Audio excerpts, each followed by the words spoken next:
Bonjour à toutes et à tous. Bonjour à tous. Bonjour Quentin. Je vous propose de commencer. Donc, je suis Quentin Bordage, je suis le fondateur de CallSquare. On est une plateforme d'influence marketing. On est numéro 1 en Europe. On travaille pour plein de marques ou d'agences qui cherchent à passer à l'échelle en influence marketing. On en parlera un petit peu plus en détail tout à l'heure, mais je ne suis pas là pour faire ma promo. On va plutôt parler de American Vintage, qui est une marque qu'on adore, nous, chez CallSquare. J'ai mon petit suite ici qui est brandé CallSquare, et c'est un suite American Vintage. Mais au-delà de la petite anecdote, on a la chance d'avoir Benjamin aujourd'hui, qui est Head of Marketing et Communication au niveau mondial de chez American Vintage, et qui va nous expliquer comment la marque, qui est plutôt une success story, a réussi à se développer en France et à l'international, notamment grâce à l'influenceur marketing. Donc on va parler spécifiquement d'influenceur marketing.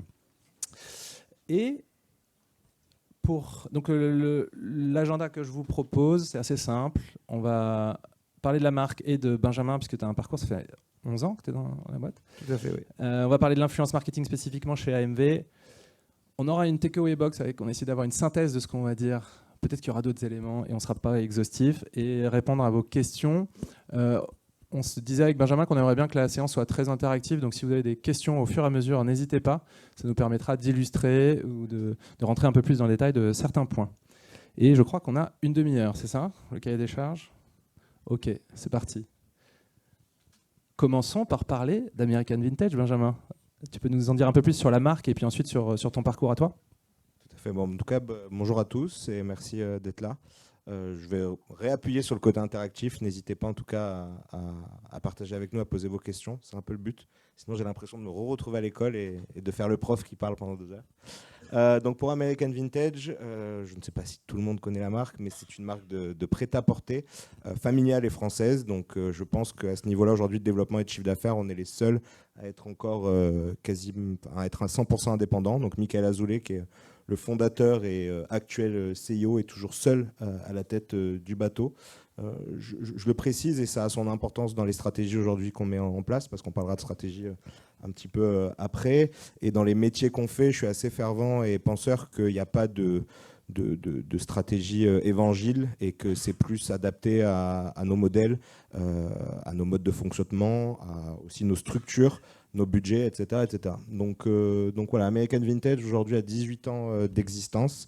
La société a été créée il y a 20 ans en France. On a été connu et successful via le t-shirt, qui a été le premier produit qu'on a créé et qu'on a vendu.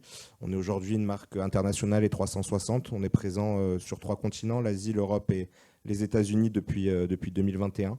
On faisait 90% de notre chiffre d'affaires quand je suis arrivé il y a 11 ans en France. Aujourd'hui, on en est à 50-50. Donc, et c'est quoi à peu près votre chiffre d'affaires, si vous pouvez communiquer dessus? C'est des données qui sont confidentielles, voilà, qu'on ne peut pas communiquer, mais on va dire qu'on a une croissance de quasiment 50% sur les 10 dernières années. Et voilà. Je ne sais pas si cette donnée est vraie, mais j'ai lu dans les médias, qu'on peut le citer, mais 140 millions de chiffre d'affaires en 2022.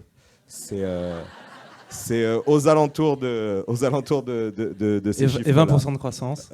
20% de croissance sur les 2 dernières années.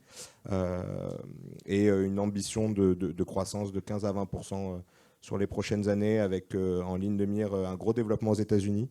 On ouvre une quinzaine de boutiques sur 2024 et très certainement l'Asie, que ce soit sur Asie du Sud-Est ou Mainland China.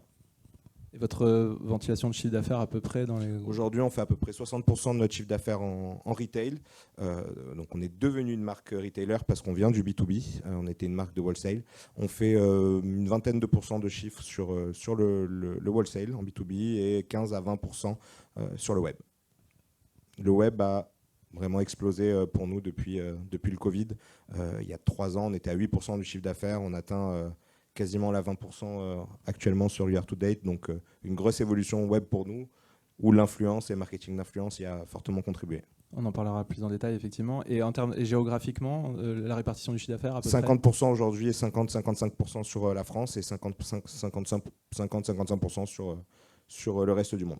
Donc une grosse Ça varie un prédominance petit France peu encore, de puisque c'est là que vous avez commencé. Majoritairement. Et c'est les autres pays qui On grossissent. on a 155 boutiques en retail et on en a 70 en France, donc ça fait à peu près la moitié du parc, ce qui correspond à peu près la moitié du chiffre d'affaires global du groupe. Génial. Si vous avez des questions, n'hésitez pas sur la marque, mais on va peut-être passer sur ton parcours chez American Vintage, sauf si tu voulais dire d'autres trucs sur... Très bien. Du coup, me concernant, donc j'ai commencé chez American Vintage il y a 11 ans en stage au service e-commerce et je gérais tout ce qui était réseaux sociaux, animation commerciale, création de newsletter. Comme je le disais, une marque familiale. Il y a 11 ans, le digital, c'était tout petit pour une marque comme American Vintage. Ce qui était réseaux sociaux, influence n'existait quasiment pas. Donc je suis un peu arrivé en tant que stagiaire parce qu'une boîte comme American Vintage à cette époque-là recrutait des stagiaires sur ces métiers-là. À titre de comparaison, aujourd'hui en marketing communication, on est 11. Donc ça fait une jolie évolution d'équipe, ce que je trouve toujours pas assez, mais en tout cas on a bien évolué et bien structuré le pôle. Donc je suis arrivé il y a 11 ans au e-commerce, principalement réseaux sociaux, animation commerciale, web, et je vais pas vous faire les détails des 11 années d'évolution, mais je suis passé ensuite au marketing. Je me suis occupé principalement du marketing digital. J'ai monté le pôle influence parce que c'était déjà le début du marketing d'influence au sens où en tout cas où on en parle aujourd'hui. Je suis passé ensuite j'ai récupéré le pôle de relations presse, j'ai récupéré ensuite une partie du marketing et j'ai récupéré du coup depuis le mois de janvier dernier tout le marketing et la communication groupe pour la marque. Et la prochaine étape, du coup, Je récupère la boîte. Ok. C'est un bon plan. Comme quoi, l'influence et les stages peuvent mener à tout. Et en tout cas, American Vintage, c'est pas le sujet principal du jour, mais c'est une boîte qui offre, via l'histoire de Michael, qui est notre fondateur, qui est un autodidacte. C'est quelqu'un qui n'a pas fait d'études ou de diplôme. Il y a 20 ans, il posait des clims et il livrait des pizzas. Et à 25 ans, il était millionnaire sur sa première année de lancement d'American Vintage. Par son parcours, il fait extrêmement confiance aux personnes qu'il a. Et pour le coup, on est dans un modèle d'évolution qui n'est pas forcément basé sur les diplômes. Je ne sors pas d'une grande école. J'ai eu accès à des responsabilités assez tôt. Ce n'est pas normé par des âges parce que je reste assez jeune par rapport à ce type de poste-là, pour ce taille de groupe-là. Donc, ce n'est pas normé par des âges ou par des CV. Et ça, c'est vraiment une force, en tout cas, qu'on a de notre côté. Et on le voit, on a eu des profils qui sont venus par moments chez nous avec des carrières grands groupes et ça n'a pas forcément fonctionné non plus. Donc on a l'avantage de nos forces et les défauts aussi qui vont avec, mais c'est vrai que Michael a vraiment ouvert ces opportunités-là en interne et on a pas mal de profils comme moi chez American Vintage. Et tu disais que justement la personnalité du fondateur CEO, elle est très structurante après sur plein de décisions. Complètement. Et donc, Complètement. On reviendra un peu plus dans les détails. Moi, c'est toujours la petite inquiétude que j'ai sur mon parcours. Je suis très fier de ce que j'ai accompli aujourd'hui, mais je suis tellement American Vintage, ancré sur le modèle American Vintage, que je me demande des fois si je serais capable de travailler ailleurs, parce qu'on a beaucoup de choses qui sont initiées par Michael, et Michael qui lui-même n'a connu qu'American Vintage. Donc on a des process bien à nous, des outils bien à nous, et d'ailleurs on bosse avec très peu d'outils. Sur mon métier par exemple, Cold Square en fait partie, et ça a été une sélection affinée et précise et pointue, sans en faire le vendeur, mais voilà. Il aime bien Mika. Des fois, il y a des outils qui existent par des entreprises où on n'a plus qu'à signer et cliquer, mais non, il va vouloir le redévelopper en interne à sa sauce. Donc, on a énormément aussi de métiers en interne, que ce soit le développement, l'architecture, l'image, tout est internalisé. On bosse avec très peu d'externes aujourd'hui. Il y a combien de personnes chez American Vintage? Au siège, on est 150 et avec les vendeurs et de boutiques, on est 880 aujourd'hui. Et du coup, on va parler plus de l'aspect influence marketing. Là, j'ai mis un petit print screen de Cold Square. Donc, on tape des mots-clés, des hashtags, des mentions. Donc là, j'ai tapé American Vintage officiel, qui est votre nom Insta. Et on voit qu'il y a 4020 influenceurs qui ont parlé de vous sur la dernière année. Il y a notamment Jessica Alba. Avec qui j'ai échangé des DM. Professionnel, je précise. On peut tout dire, c'est pas filmé. Tu peux nous raconter. Tu parlais de David Beckham tout à l'heure. N'hésitez pas à poser des questions. Donc vous faites beaucoup d'influence. On en fait de plus en plus, et j'ai vraiment dû me battre, c'est vraiment le mot en interne, parce qu'il y a 6 ans de ça, et je lui ai ressorti il n'y a pas longtemps, il m'a dit que j'étais un fou et qu'il n'avait jamais dit ça. Michael me disait, je ne comprends pas les influenceurs, pour moi les gens qui suivent des influenceurs, c'est des gens sous antidépresseurs. Et aujourd'hui on en est à me dire, il faut faire plus que de l'influence pour notre lancement aux États-Unis, et c'est assez symptomatique. Donc on a lancé les États-Unis en retail en 2021, on était en plein Covid, donc on n'a pas surinvesti sur le lancement en stratégie de communication. On commence à réinvestir beaucoup plus et il a activé uniquement 2 leviers, la publicité sur les réseaux sociaux et l'influence marketing. Et quand on en était là, je me disais, mais si vous m'aviez dit ça il y a 10 ans, on n'y aurait pas cru. Bon, il m'a dit que c'était pas vrai, qu'il avait jamais dit ça, mais ça montre un petit peu le changement aujourd'hui de mindset qu'il a pu avoir par rapport au travail qu'on a mis en place. Pourquoi ça va faire le lien, en tout cas pourquoi aujourd'hui, plus que peut-être il y a 5 ou 6 ans, c'est que le métier, c'est devenu un métier en fait déjà, et que ce soit côté créateur de contenu, que ce soit côté influenceur, que ce soit côté entreprise, on embauche aujourd'hui des gens pour ça, pour être responsable d'influence ou responsable de marketing d'influence. Il y a des agences aussi qui se sont créées et via cette professionnalisation, on a de la data. Via des outils comme CallSquare, on a de la data. Et CallSquare, moi, m'a beaucoup aidé en tout cas en interne à scaler en tout cas le business, parce que c'est ce qui m'a permis de montrer beaucoup plus de données à un board, à mon CIO, et à parler. Michael est un homme de terrain, c'est un retailer. On fait du commerce. À la fin de la journée, ce qui l'intéresse de manière très primaire, c'est combien j'ai dépensé, combien j'ai gagné. Et à la fin de l'année, quel est mon résultat et à combien j'ai grandi. On va dire un petit peu tout ce qu'il y a au milieu. Moi, quand je lui parle parfois en pub de CPM, de reach, de taux d'interaction, il me regarde, mais au bout du bout, il fait un peu exprès de s'en foutre, pour parler vulgairement. Il ne s'en fout pas, bien évidemment. Mais ce qui l'intéresse, c'est qu'est-ce que ça va nous amener, quelle croissance ça va nous amener, quels nouveaux clients on va aller chercher. Et ces outils-là et la professionnalisation du métier a permis de lui montrer ce genre de choses et donc du coup de parler comme un professionnel, de parler chiffres, de mettre en place des tableaux de bord et d'être un vrai levier d'acquisition à part entière. Aujourd'hui, la directrice e-commerce en interne, les 2 plus gros leviers d'acquisition pour le site web, c'est l'influence et le paid sur les réseaux sociaux, devant le SIA, devant du display, devant d'autres formes d'affiliation marketing qui puissent exister. Hyper intéressant. Du coup, si vous faites appel aux influenceurs essentiellement pour la perf, pour la vente, non, parce quand on en parlait, tu me disais aussi l'awareness. On a vraiment une stratégie 360. Ça dépend aussi des marchés, j'imagine. Complètement. On a vraiment une stratégie aujourd'hui 360 sur l'utilisation de l'influence. L'influence, c'est un mot qu'on entend quand même beaucoup actuellement. Pour moi, il existe depuis, je ne vais pas dire la nuit des temps, mais depuis très longtemps, parce que quand en 1970, Dior prenait des célèbres acteurs français pour en faire la promotion, il n'y avait peut-être pas Instagram, il n'y avait peut-être pas le digital, mais c'était de la stratégie d'influence. C'était utiliser une personnalité pour donner une image à sa marque et donc du coup ambassader un message, diffuser un message. Aujourd'hui, l'influence d'ailleurs est un peu trop restreint à digital, Instagram, blogueur et très mal. Je trouve que la télé-réalité a fait beaucoup de mal au mot influence et influenceur, parce qu'avec tout ce qui s'est passé dernièrement, que ce soit influ-voleur avec Booba, Magali Berda, etc., beaucoup de gens, on va dire, hors métier, vous leur parlez d'influenceurs, ils vous disent « Ah bah c'est ce que je vois à TPMP, c'est la télé-réalité », alors que c'est pas ça. Pour moi, le marketing d'influence, marketing, c'est faire vendre, et l'influence, c'est utiliser donc des réseaux, des personnes pour transmettre un message. Et ce message, ça peut être un message d'acquisition, ça peut être un message de notoriété, ça peut être un message d'image. Aujourd'hui, chez American Vintage, on bosse avec beaucoup de sportifs. Pour la Coupe du Monde, là, on a travaillé avec 3 joueurs de l'équipe de France donc, qui étaient en liste pour la Coupe du Monde. Ce n'est pas des blogueurs, mais c'est de l'influence pour moi aussi. C'est du marketing d'influence. J'utilise l'image d'un sportif pour associer ma marque à cela et partager un message, pour partager les valeurs du sport, d'abnégation, etc., etc. Donc on a vraiment, on utilise l'influence à 360 pour de l'awareness, en gardant notre identité de marque qui est, on n'a jamais eu d'égérie chez American Vintage. Aucune. Sur aucune campagne de mode, vous retrouverez une égérie. C'est une volonté, c'est une stratégie, parce que on se dit comme un vestiaire qui peut parler à tout le monde. Et chez nous, la force, c'est le produit, et c'est à vous d'interpréter le produit.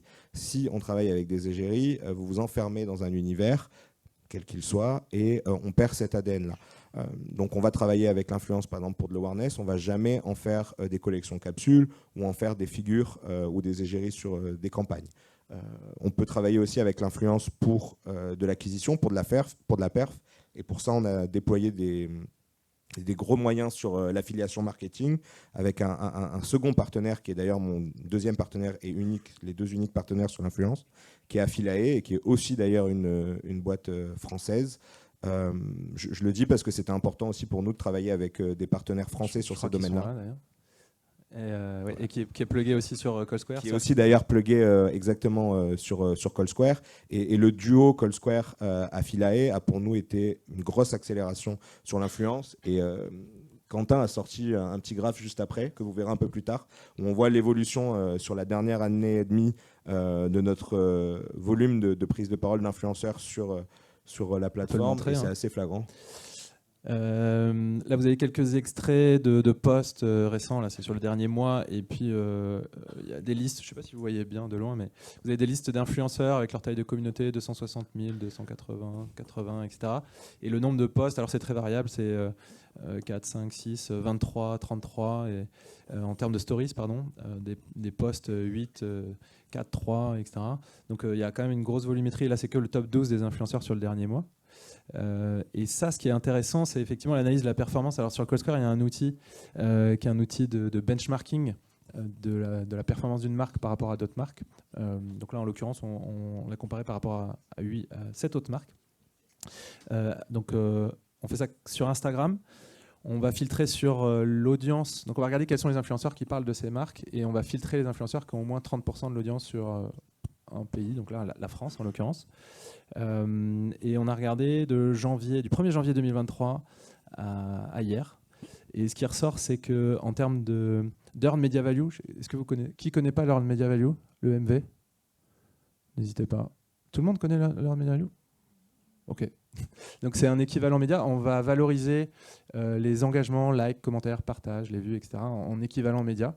Et on fait ça en temps réel, donc pour tous les posts. Et on va cumuler ça pour tous les influenceurs et donc pour une marque sur les campagnes. Et donc là, on fait ça sur l'année. Donc ça donne une valorisation de ce qui a été fait. Ce qui est important, c'est aussi de pouvoir évaluer l'évolution dans le temps. On va le voir juste après. Mais aussi de se comparer à ses concurrents avec la même méthode de calcul. Et ce qui est intéressant, c'est qu'on voit, je ne sais pas si ça pointe ça. Ouais. On voit qu'American Vintage fait 10 millions de MV sur le début de l'année, jusqu'à aujourd'hui, depuis le 1er janvier. Alors ils sont loin de Zara, mais qui est une marque plus généraliste. On la met quand même dans les concurrents. Juste derrière Cézanne, qui est aussi une marque qui est reconnue en termes de pratique d'influence et qui fait énormément de volume et de qualité. Et quand je parlais de stratégie adaptée à son modèle, Cézanne, c'est un bon exemple. Cézanne, c'est une marque digitale. Elle vient du digital, elle n'a pas de retail. Nous, aujourd'hui, une marque comme American Vintage, où on a 150 points de vente, l'investissement qui est fait sur différents pôles va majoritairement pour le retail. Elle, tout son investissement va pour son site web. Alors, elle est en train de devenir un peu plus retail parce qu'elle ouvre des appartements et des pop-up, mais a fortiori, les constructions d'équipes et de stratégie ne sont pas les mêmes. Elle investissait déjà en paid sur le marketing d'influence il y a 5-6 ans, quand nous, on n'avait pas mis 1 euro sur des collaborations, mais ce n'était pas adapté à notre modèle. Et c'est pour ça que ça, c'est quelque chose auquel je tiens. Pour moi, il n'y a pas de stratégie évangile, en tout cas sur ces métiers-là. C'est vraiment, faut s'adapter à sa culture d'entreprise, à ses budgets, à son business model, et aussi pour faire un petit rétropédalage à ce qu'on se disait, qu'est-ce qu'on utilise en influence, et pour restreindre un peu, parce qu'après on pourra en parler vraiment pendant des heures, micro, macro, awareness, etc. Mais pour moi, le message derrière tout ça, c'est on fait de la publicité. Pareil, on met des mots, donc marketing, influence, etc. On fait du commerce, on fait de la pub, on fait du marketing, ça reste assez primaire au bout du bout. C'est choisir dans ce que vous allez faire le bon influenceur pour le bon message et pour la bonne cible. Mais en vrai, ce que je dis là, ça ne s'applique pas qu'au marketing d'influence. Ça s'applique demain quand j'ouvre une boutique. En centre commercial, par exemple, je suis une marque aujourd'hui catégorisée comme premium contemporary avec un certain niveau de prix. Je vais pas choisir un centre commercial sur lequel il y a du Primark parce qu'on sait que le brand mix ne va pas être adapté à nous. Donc, c'est globalement la même chose. C'est surtout ça qu'il faut garder en tête quand on fait de la publicité, quand on fait du marketing, c'est qu'est-ce que je veux transmettre, à qui, et donc du coup, je vais essayer d'utiliser le bon levier. Si demain, je m'adresse à des 30-40 ans, par exemple, je vais peut-être plus avoir des références années 80. Si je m'adresse à mon petit frère qui en a 18 et que je lui parle par exemple de Dragon Ball, ça ne va pas lui parler parce que le message ne sera pas adapté à ce qu'il a connu. Ça ne veut pas dire qu'il est pas bon, en revanche. Et ça, pour moi, aujourd'hui, ça s'applique dans tous les principes de la publicité et et du marketing en général. Et vous avez une approche quand même de volume, on le voit parce que vous faites beaucoup de partenariats, il y a 1370 influenceurs. Alors, la limite c'est que c'est de l'organique et du paid, c'est les deux, c'est tous les influenceurs qui citent la marque, sachant que le paid généralement génère de l'organique, donc c'est un cercle vertueux. Mais vous n'êtes pas les troisièmes en termes de volume, vous êtes quatrième ou cinquième. En termes de stories encore moins, on voit Cézanne qui a un volume phénoménal depuis le début de l'année, 18 000. Vous avez des taux d'engagement qui sont assez intéressants, 2,7%, c'est pas les meilleurs, mais vous quand même vous battez Sandro, Mage, Isabelle Marant. Et ce qu'on a regardé aussi sur l'évolution par rapport à 2022, donc c'est exactement la même période en 2022, et là c'était un peu moins flatteur pour vous puisque vous étiez sixième. On vous voit là, avec un earned media value qui était plus faible.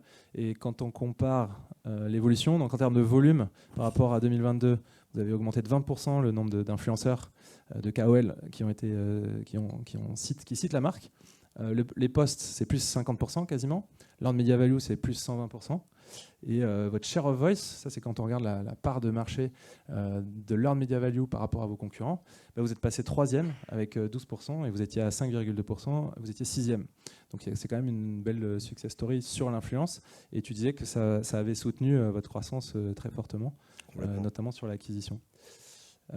Et sur la stratégie, on voit que vous avez, donc ça c'est les typologies de KOL, nano qui ont moins de 5000 followers, micro entre 5 et 100, macro entre 100 et 1 million, et méga plus d'1 million. Donc vous en avez très peu des mégas, ça rejoint un peu ce que tu disais, hein, vous en avez 6 qui parlent de vous depuis le début de l'année, encore une fois. Et vous avez quand même pas mal de macro, 13,5%, 185. Je crois que c'est la même chose que Cézanne, qui a un volume beaucoup plus élevé de KOL. Donc vous avez quand même une approche qualitative aussi. Vous avez augmenté le volume, mais sur une qualité d'influenceur. Je crois que vous privilégiez les partenariats à long terme. Complètement. Tu peux nous en dire plus? Ça allait être la fin de ce que je disais auparavant. Derrière tout ça, on ajoute bien évidemment une couche de data, soit de la data par rapport aux outils qu'on peut avoir, soit de la data par rapport à notre expertise, parce qu'après des années d'expérience dans le métier, on arrive à savoir qui peut être une bonne personne, un bon KOL, un bon influenceur, avec des bons chiffres, ou potentiellement nous amènera ce qu'on a envie de chercher. Donc oui, la qualité, bien évidemment, comme je disais, il faut la bonne personne pour le bon message. Ça n'intéresse pas de faire, même si on a du volume, ça ne nous intéresse pas de faire du volume pour faire du volume.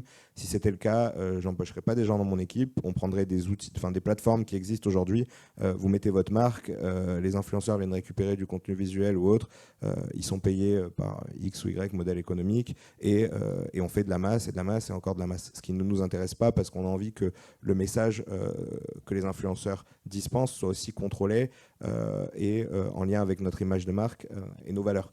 Donc aujourd'hui, on contrôle absolument tous les influenceurs avec qui on travaille. On envoie des briefs à toutes les collaborations, enfin des briefs précis sur toutes les collaborations rémunérées, pas forcément sur les seedings, donc les collaborations gratuites, mais sur lesquelles on donne systématiquement des guidelines. On impose tout un tas de règles par rapport aux publications qu'on veut avoir, aux messages qu'on veut transmettre, en fonction des objectifs, s'ils sont commerciaux, purement d'image. Est-ce que nous, on a besoin juste de récupérer du contenu que l'influenceur va créer pour transmettre sur nos réseaux sociaux? Est-ce qu'on veut le laisser libre de montrer qu'American Vintage peut se mixer avec d'autres marques et s'intégrer dans un outfit global, etc. Vous leur laissez de la créativité quand même? Vraiment, ça dépend encore une fois des objectifs qu'on peut avoir. Si aujourd'hui c'est du contenu que je vais récupérer sur mon Instagram, oui, on va le laisser libre sur la créativité. Par contre, on ne les laissera pas libres sur le stylisme.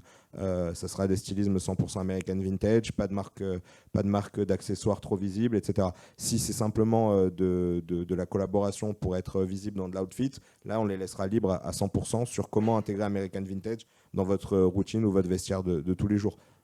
Et tu cites Instagram, vous faites principalement Instagram aujourd'hui? Non, c'était pareil, c'est un message qui est important. Marketing d'influence ne se résume pas, en tout cas pour nous et pour moi personnellement, qu'à Instagram.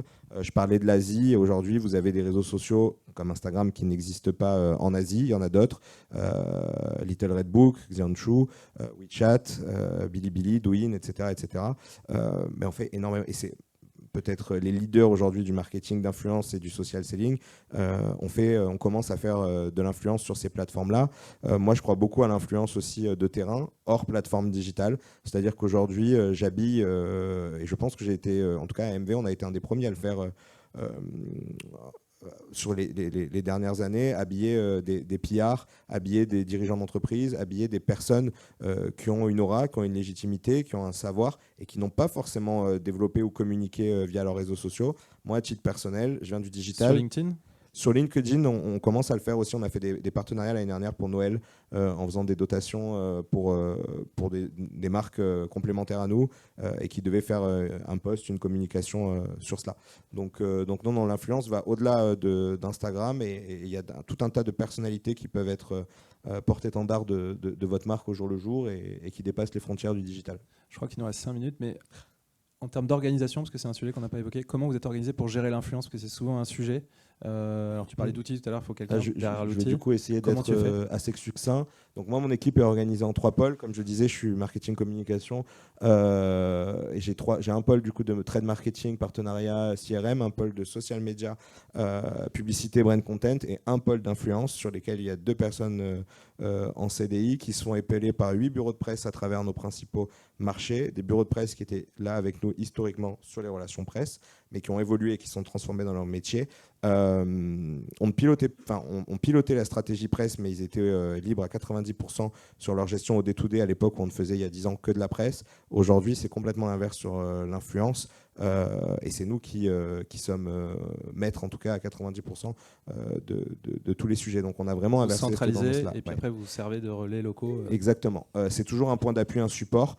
Je ne suis pas le plus grand adepte aujourd'hui des bureaux de presse non plus. C'est peut-être pas ce que je recommanderais pour des ouvertures de marché. Et d'ailleurs, aux États-Unis, on s'est ouvert sans bureau de presse. Encore une fois, ça a des avantages, des inconvénients.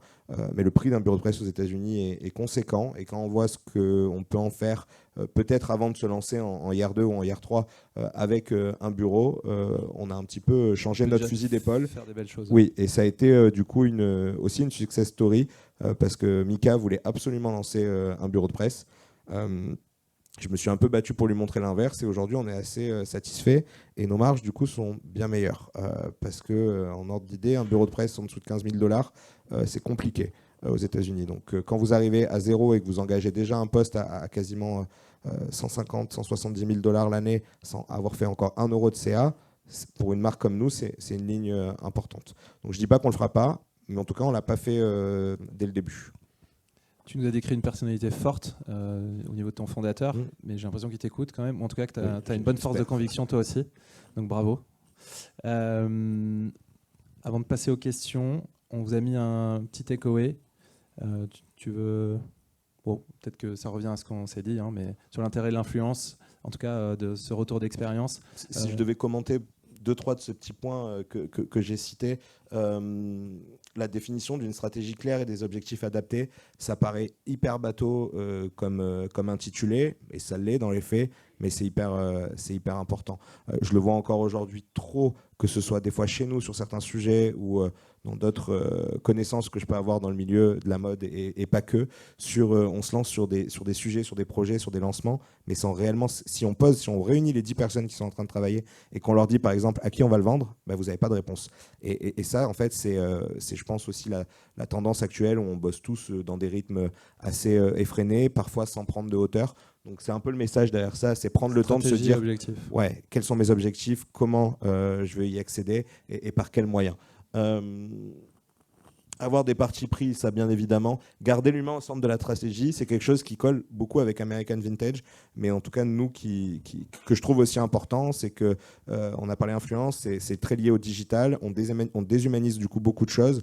Et à l'inverse, moi, je pense qu'il faut garder l'humain un petit peu au centre de tout ça, de rencontrer aussi ces influenceurs, de leur faire visiter vos locaux, de les inviter à des événements, de les inviter à des expériences pour avoir aussi cette sensibilité. Pardon.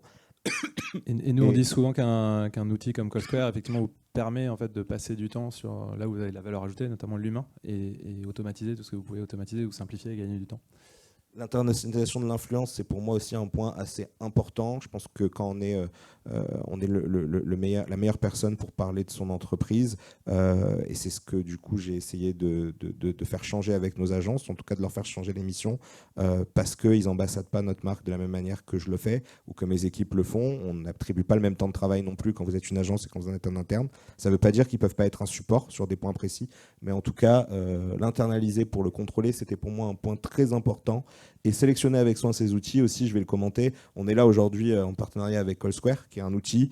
On est dans une période où il y a aussi beaucoup d'autres outils. Moi, je ne suis pas le plus grand adepte à l'initial de plugger des tonnes d'outils. Par contre, de savoir aujourd'hui, encore une fois, par rapport à cette stratégie, ces objectifs, définir de quel outil je vais vraiment avoir besoin, qu'est-ce qu'ils vont m'amener, quelle valeur ajoutée ça va avoir. Je disais à Quentin tout à l'heure, on parlait de chiffres et je sais que c'est des sujets qui intéressent. Quand j'ai signé CallSquare, c'est 10% de mon budget d'influence international à l'année, le montant que me coûte CallSquare. C'est une vraie décision stratégique. Il ne faut quand même pas se planter quand on commence à mettre des sommes à 5 chiffres sur une solution.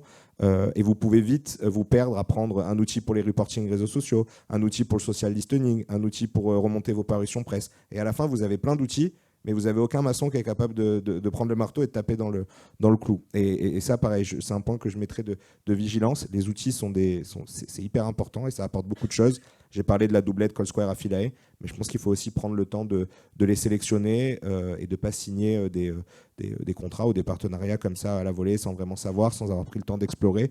Quelque chose que j'aime beaucoup aujourd'hui avec ces deux partenaires qu'on a, c'est qu'on grossit ensemble et les plateformes évoluent avec nous. C'est-à-dire qu'aujourd'hui, avec CallSquare, on a eu fait des développements qu'on vit sur la plateforme qu'on a demandé parce qu'on en avait besoin sur des manières de reporter ou autres. Idem avec Affiliate. Et quand on voit que Cézanne est client d'ailleurs des deux, que ce soit CallSquare et Affiliate, et qui est la plus grosse marque fashion aujourd'hui en digital sur ce segment contemporary, je pense que c'est pas pour rien et ça a aussi participé à leur développement.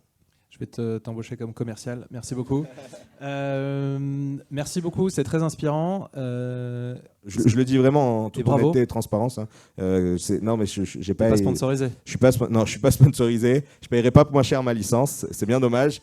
Mais voilà. Je le dis vraiment en toute transparence. Que ça a été une vraie décision stratégique pour nous, en tout cas. Et aujourd'hui, on en est très content. Ben nous aussi, merci beaucoup et merci, bravo pour le développement de la boîte et ton parcours aussi. Est-ce que vous avez des questions ?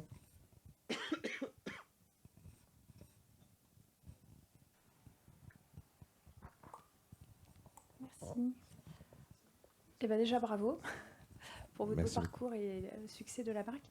J'avais une question au sujet de la stratégie de la communication parce qu'il me semble que pendant longtemps, vous avez fait du plan print. J'ai vu là dans le Takeaway Box que c'était un vrai parti pris. Est-ce que vous avez complètement coupé ? Est-ce que ça s'est fait de façon progressive ? Et si oui, pourquoi ? Est-ce que vous êtes rendu compte qu'en fait l'influence était 2 fois plus efficace qu'un plan presse ou OH ? Ça répond très très bien à ce que je disais quand je disais qu'il n'y a pas d'évangélisation et des très bonnes stratégies. Moi, je ne suis pas anti-plan média, quel qu'il soit d'ailleurs, que ce soit print, presse. On vient de là. On avait des plans médias il y a 10 ans qui étaient très importants. On n'en a plus. On a coupé de manière mi-progressive, mi-agressive, parce qu'à un moment donné, on a vraiment stoppé, on est passé de quand même de belles lignes à zéro. Par un manque, à un moment donné, de vision sur ce que ça pouvait nous apporter en termes de data, et par rapport à des réductions de budget à une période où ça a été assez compliqué pré-Covid et enchaînement Covid, où il a fallu qu'on réduise les investissements market communication, et où via le digital, que ce soit le paid en réseaux sociaux ou via l'influence, comme je le disais, on a de la data, on a professionnalisé les choses, on amène du ROI, et c'est ce qui nous a sécurisé et conforté pour se relancer la machine, pour se focuser sur le web. Ce qu'on n'avait pas forcément ou ce qu'on n'avait plus via la presse traditionnelle. Au-delà de l'aspect purement plan média, la presse a quand même connu pas mal de secousses sur les titres classiques. Il y en a pas mal confirmé sur les 5 dernières années. Je pense qu'ils ont aussi souffert en termes de résultats. Ça s'est ressenti dans leur ligne éditoriale. Il y a eu des réductions d'équipes. Donc on s'est senti aussi dans quelque chose d'un peu moins sécuritaire. C'est en train de repartir et on en parlait avec les équipes il n'y a pas très longtemps, de potentiellement réouvrir des budgets pour réannoncer en presse. Si j'étais aujourd'hui à la tête d'un budget grand groupe, Chanel, par exemple, qui fait énormément de médias, que ce soit en OH, dans la rue, en presse, ou Lacoste qu'on voit toujours, ou Lacoste qu'on a beaucoup vu sur la dernière campagne. Je trouve qu'en termes de mémorisation, d'impression, c'est pas une mauvaise stratégie non plus. Maintenant, moi, avec des budgets, Mika, mon boss, j'ai un exemple très concret, il nous demandait de faire un quai de métro. Il aimait les quais de métro. Il m'a demandé de creuser. Je suis tombé sur des offres entre 200 et 300 000 euros pour une semaine sur de la zone métro. Aujourd'hui, 300 000 euros, c'est une part importante de mon budget. Et je pense que sur ces stratégies-là, les faire en mode one shot, donc 10 jours dans l'année, et ne plus avoir le budget de répéter, pour moi, c'est pas bon et pas adapté à ce qu'on avait. Par contre, si j'ai demain un budget de 4 millions sur 3 mois en médias, j'irai faire de la presse, j'irai aussi faire peut-être du métro, du bus, du taxi, etc. J'y fermerai pas du tout la porte. En revanche, à plus petit budget, plus petite échelle, je ne le ferai pas. J'ai un side project à côté, j'ai lancé une marque. Pareil, pour donner des exemples très, très concrets, j'ai commencé via l'influence et le paid en stratégie, parce que je ne peux pas me permettre, via des budgets, de sortir autant de trésorerie et sur lesquels on n'a pas de retour. Merci. D'autres questions? Là-haut, en bas. Ouais. Vas-y. Quelle est votre part en pourcentage du CA, le budget sur l'influence? Est-ce que vous avez toujours un bon retour sur investissement ces derniers mois de l'influence? On a toujours un bon retour, voire même un très bon retour, avec par contre beaucoup plus d'efforts, encore plus d'efforts de sélection des profils, de la manière dont on les brief, de la manière dont on communique avec eux. Mais, parce que je comprends le sous-sens de la question, le milieu pareil de l'influence est un peu bousculé ces derniers mois. Il y a des profils qui transformaient énormément, qui transforment beaucoup moins, si on parle de chiffre d'affaires et de ROI direct. Mais en tout cas, on a toujours des très bons ROI. Si je te parle de budget global, Marketcom vs le CA, on est à peu près à 7%. Donc, vous avez déjà des enveloppes, vous ferez rapidement le calcul. Je suis sûr que vous êtes tous très bons en maths. Et le budget de l'influence dans le budget marketing, on est à peu près à 20%. Donc, si vous êtes encore meilleur en maths, vous allez faire des super calculs. Merci, au revoir. Donc oui, on a toujours des très bons ROI, mais voilà, les efforts de sélection, la proactivité aussi sur potentiellement des nouveaux talents à sourcer et la répétition. À un moment donné, tu as parlé de long terme. Comme je dis, en 30 minutes, c'est honnêtement impossible d'aller en profondeur, mais on voit qu'on a de très bons résultats et de meilleurs résultats quand on construit sur le long terme, quand on répète. On a des influenceurs qu'on a commencé à endorser, par exemple via Affiliate, sur des premiers posts, on voyait 0 retour, que ce soit un peu de clics, un peu au bout de 6-8 mois de répétition. Et en fait, ils explosent les scores en chiffre d'affaires parce que peut-être que leur communauté ne nous connaissait pas, a eu besoin de s'imprégner de la marque, de voir différents looks, différentes propositions, etc., etc. Maintenant, pareil, je n'aurai pas le temps de tout dire, on est dans des métiers qui sont nouveaux. Le digital au global, que ce soit les réseaux sociaux, etc., c'est nouveau. Moi, ce que je faisais il y a 10 ans chez AMV, aujourd'hui, ça n'existe plus. J'ai commencé à bosser des blog posts et des stratégies Facebook organiques. Aujourd'hui, il n'y a plus aucun retour en Facebook sur l'organique. Ça va très vite, ça change, il y a des nouvelles plateformes qui ouvrent, il y a des plateformes qui nouveaux formats. Des nouveaux formats, donc c'est des métiers qui demandent, il n'y a aucune vérité, c'est ce que je disais aussi, et qui demandent de la remise en question constante. Vraiment pareil, c'est bateau, mais la vérité d'hier, elle n'est pas celle de demain. On l'a vu avec Snapchat, il y a des marques et des entreprises qui ont mis des budgets faramineux sur Snapchat il y a 5 ans, soi-disant ça allait remplacer Instagram, et en fait qui ont fait des erreurs monumentales stratégiquement. TikTok en ce moment c'en est un peu l'exemple, est-ce qu'on y va, est-ce qu'on n'y va pas? Il y a eu la petite conférence juste avant, mais ça explose pas, c'est que les jeunes ou pas, en fait on n'a pas de vérité, on a du mal aujourd'hui à avoir justement ce fait de dire ok, en fait c'est ça qu'il faut faire, c'est maintenant qu'il faut le faire. On est aussi dépendant d'algorithmes, on a des influenceurs qui transforment moins, mais en fait qui touchent aussi moins leur communauté sans avoir une explication réelle. Donc demain ils font la même chose qu'avant, le même travail, le même contenu, mais on leur dit vous touchez 10 fois moins de personnes. Donc forcément ils vont moins transformer. D'où le fait que la répétition du coup et des partenariats plus long terme soit intéressant, parce qu'on va du coup condenser le manque. Et tout ça doit malgré tout être intégré aussi dans une stratégie globale. Moi je pense aujourd'hui c'est ce qui me permet d'avoir cette vision-là, c'est que je ne suis pas responsable de l'influence, je suis responsable du marketing et de la communication. Je travaille autant sur le retail et sur nos événements avec nos meilleurs clients en boutique que sur de la stratégie d'influence. Et en fait, tout ce que vous allez réussir à capter via, par exemple, de l'influence ou via du paid sur les réseaux, derrière, il faut le retargeter avec des bonnes stratégies email. Il faut suivre ces gens-là, il faut les fidéliser, il faut les transformer parce que ça va aussi devenir des prospects. On parle beaucoup de ROI, mais l'acquisition n'est pas toujours court terme. La lifetime value d'un client, elle peut prendre 6 mois le temps de la transformer. Donc tout ça, pareil, doit s'impliquer dans un écosystème global. Et il ne faut pas, à un moment donné, si ça s'arrête ou que s'il y a un trou, c'est un antivol. Hein. L'antivol, s'il est attaché et fermé, il vous empêche de voler la moto. Si vous enlevez un maillon dans l'antivol, eh ben, ça ne sert plus à rien et ça n'empêche pas que chaque maillon est pourtant très costaud.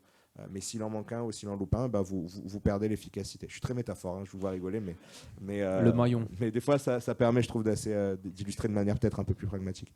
Donc tout ça, oui, doit quand même, au bout du bout, s'impliquer dans une stratégie globale. Ne jamais mettre ne jamais mettre tous les œufs dans le même panier. Ça, pareil, ça fait sens. Nous, on a beaucoup investi en digital. Comme je vous l'ai dit, aujourd'hui, on est à 20% du market global. Donc, on est passé de 0 à 20, c'est énorme en termes d'efforts. Je ne suis pas passé de 0 à 100 non plus. Voilà. Donc, on a aussi d'autres stratégies à côté pour complémenter tout ça. Je crois qu'il faut qu'on s'arrête. Je crois que tu repars pas tout de suite. Je ne sais pas si on a le temps d'une dernière. Ah, tiens, c'est ça. Bon. Mais Benjamin ne part pas, si vous voulez lui poser des questions. Il a annulé son train. Et voilà. Mais merci pour ça aussi. Tu restes un petit peu. Donc, si vous voulez lui poser des questions à la fin. Du coup, j'ai pas d'hôtel pour ce soir. Du coup, si quelqu'un a des plans hôtels. Tant qu'on est dans les messages, voilà.